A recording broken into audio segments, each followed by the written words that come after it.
Let me just introduce you to Annalu Waller, Professor of Human Communication Technologies. A chartered rehabilitation engineer, she manages a number of interdisciplinary research projects developing intelligent and multimodal technologies within the field of augmentative and alternative communication, AAC, and is the director of the Dundee AAC Research Group. She has worked in the field of AAC since '85, and having established the first assistive technology assessment center in South Africa. There is a long line of accolades, including that she's won an OBE in 2016 and is an honorary fellow of the Royal College of Speech and Language Therapists. Let's welcome Annalu Waller. Thank you. So Annalu, I have your first slide up. Thank you, Dundee. Can everybody hear me? Yes, it's good. Great. I hate not being able to see the audience when I speak because I rely on feedback from people to know that you are actually understanding me. So I'm going to rely on Dundee to actually tell me to repeat myself if anything is not clear. Okay. Is that clear? Yep, that's good, Annalu. Well, thank you so much for inviting me to speak today. Apologies for not being there in person, but this is how we can all be in different parts of the world and actually be together. May I have my next slide, please? Okay.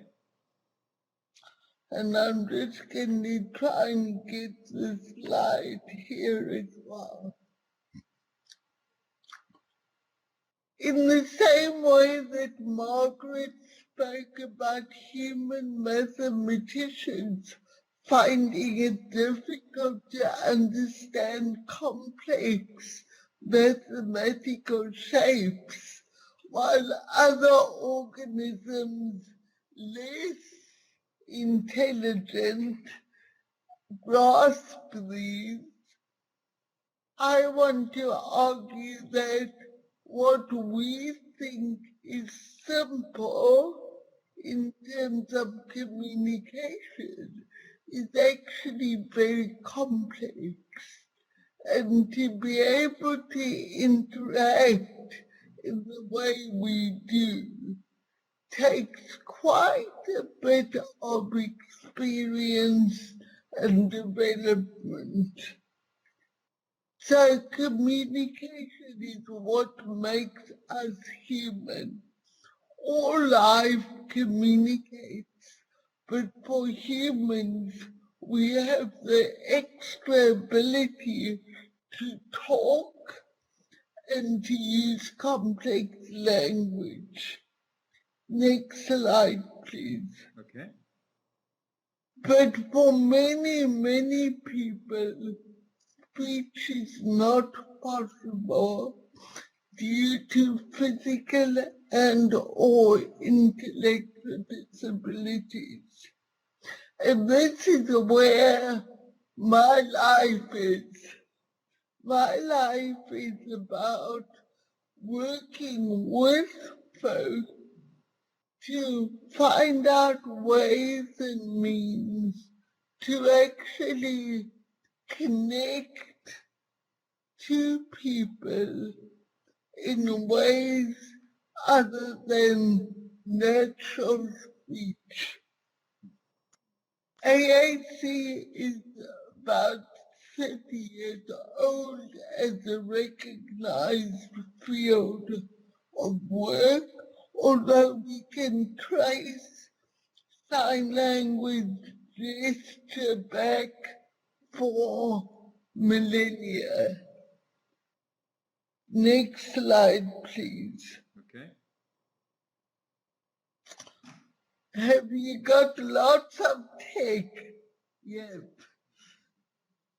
Although AAC is mostly non-technological. My area is how can we use technology to actually support people to be more independent and to participate more actively. These systems range from very simple voice recorders. We're in the middle of the screen where we can record voice and have people hit a switch and get a message out. This is great to begin to get folk to communicate, but whose voice is it? Is it their voice? Or are we putting our voice and our vocabulary onto that person? So the complexity of how we encourage language development communication is quite sophisticated. We can then go up to storing pictures on a screen on the top left and storing voice or text behind those pictures.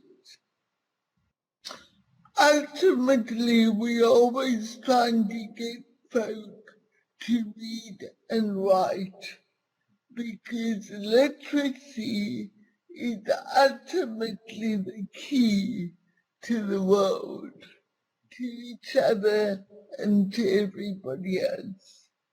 Next slide, please. Okay. Amazing, incredible. But in reality, people who use AAC tend to be passive. They very seldom initiate new topics or conversation, and they actually respond in one or two sentences. For me, my work for 30 years has been looking at the fact that most people who use AAC do not engage in storytelling. Margaret has just spent half an hour telling you stories, and I'm doing the same here. Although we are engaging in a monologue, most of conversation is characterized by us sharing our own stories with each other.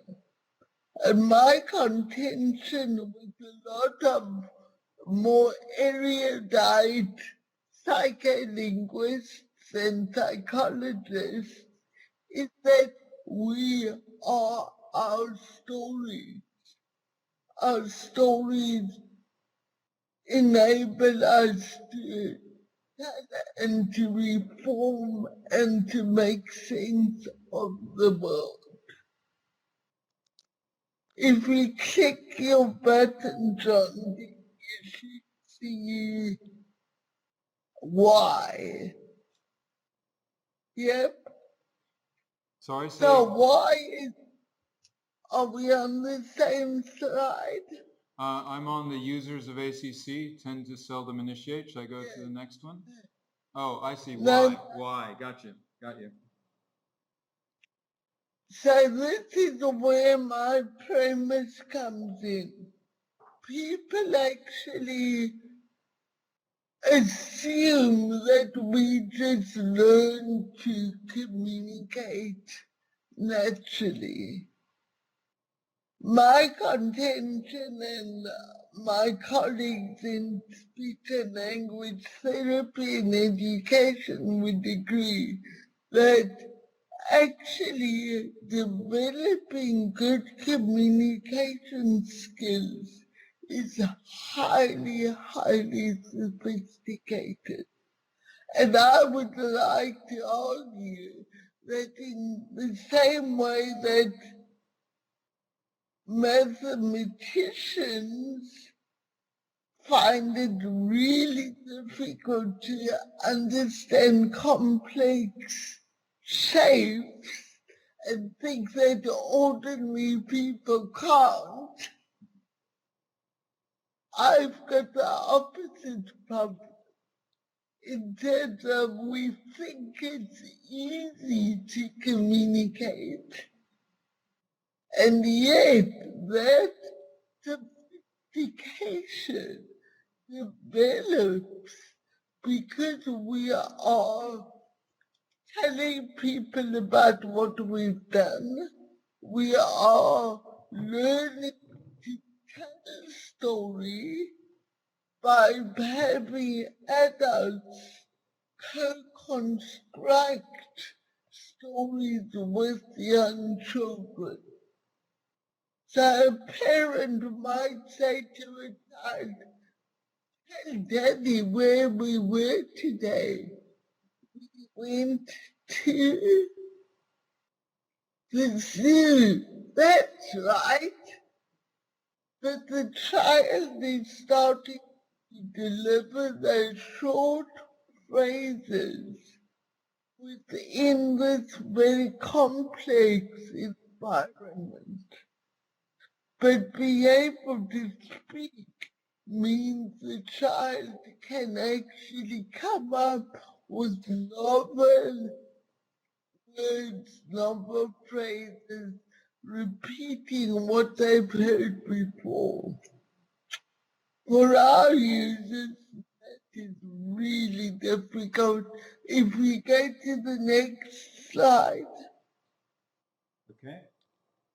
of course, we'll drum deal got there. um, so being able to support that co-construction is part of how we support children to develop these skills. For people who use AAC, that experiential learning depends on others being very aware of how they structure a conversation, how they provide the opportunity to tell their story. The big issue here is that the partner needs to know what the event has been in order to support and co-construct. When that knowledge is not there, and that occurs because we move in between classrooms as a child develops into a young adult. They are moving from school to a higher education to further education. How do you carry knowledge of events with you if you don't have that awareness of what the child has been doing? The other big problem we face is that adults and partners think and believe that they know what somebody wants to say. So are we actually restricting the vocabulary and the extent that people talk? I want to show you very quickly an example of one of the projects we've been dealing with. But before I do that, if we click the slide, the focus of the research that we do in Dundee is all about trying to use computation and linguistics and the power of artificial intelligence to construct and to develop tools that are easy to use in order to support conversation beyond yes, no.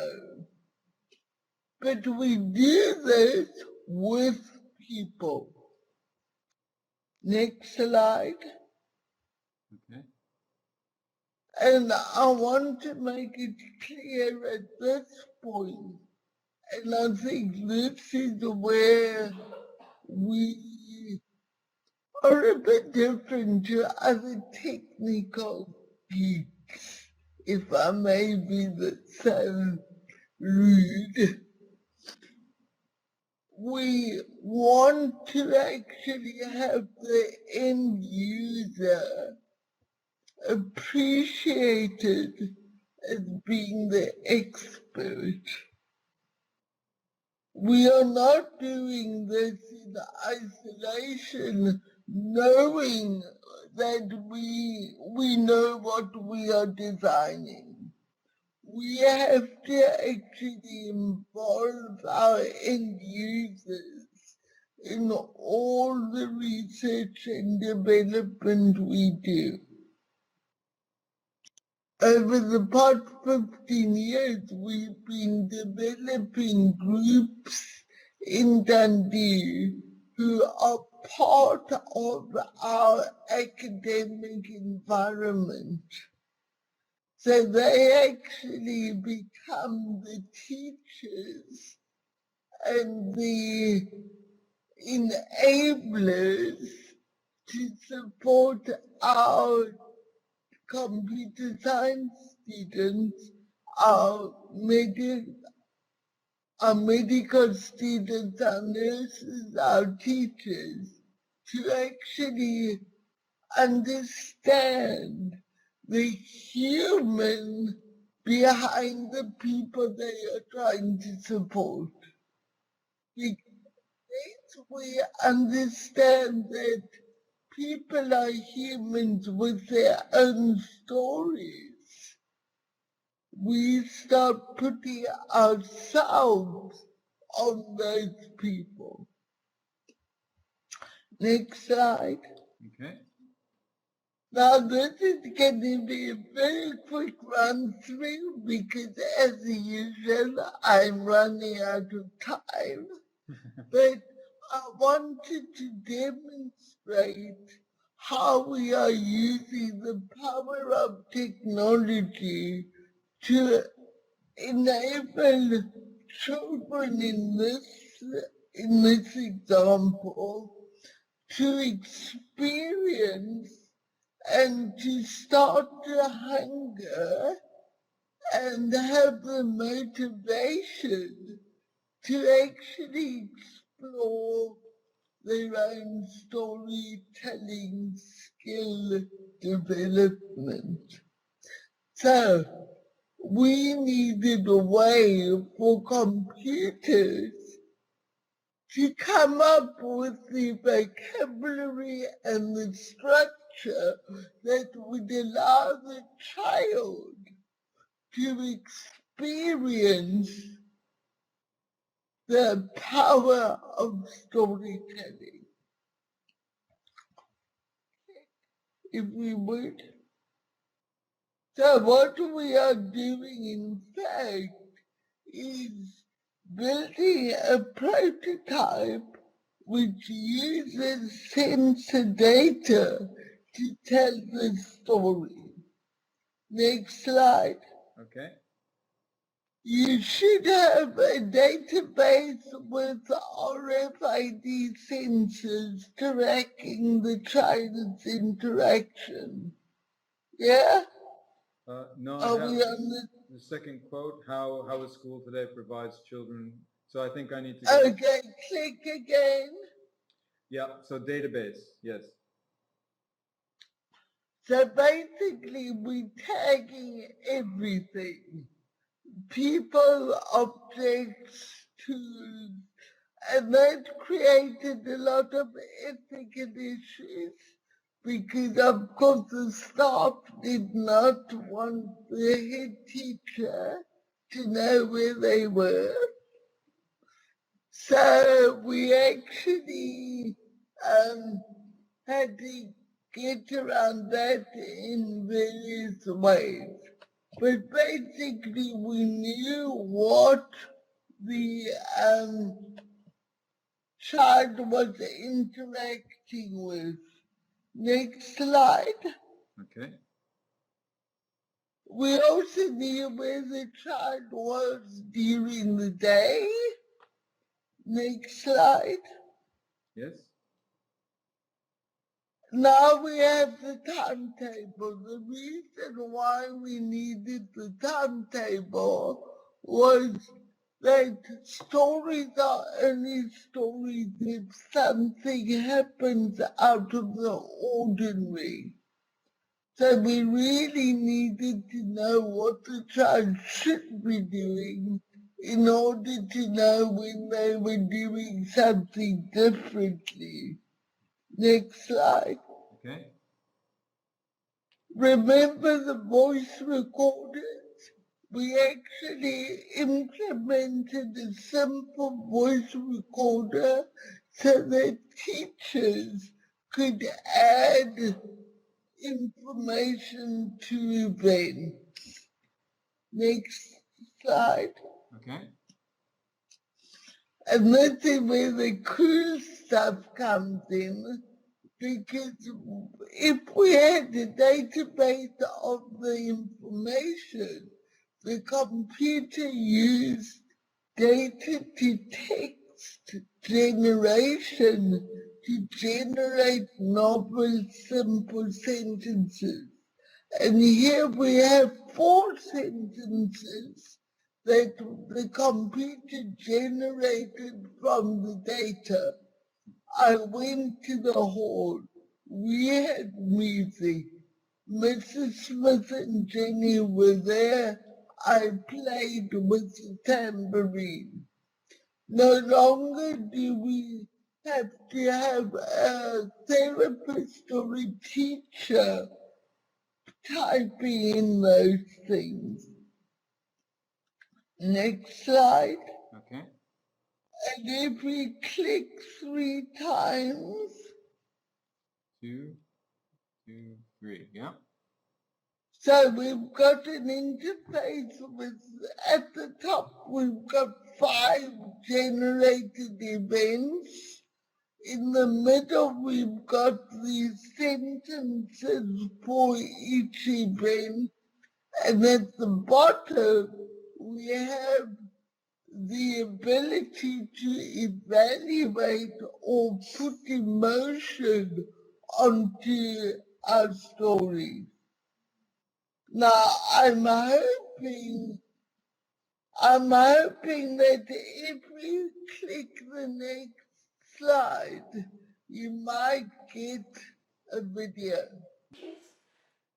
Okay, if you click the next slide, you get the transcript. Oh, okay.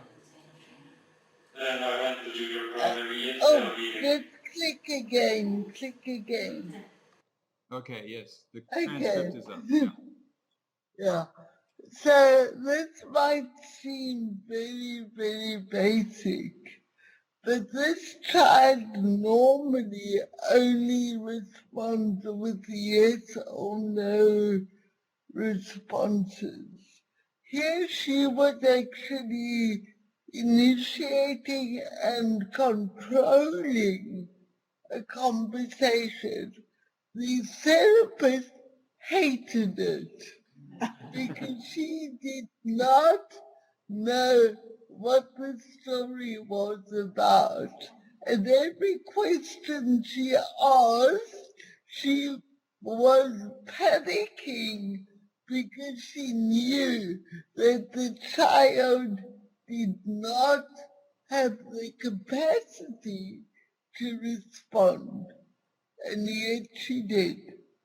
This young person has now been given the opportunity to experience the power of story.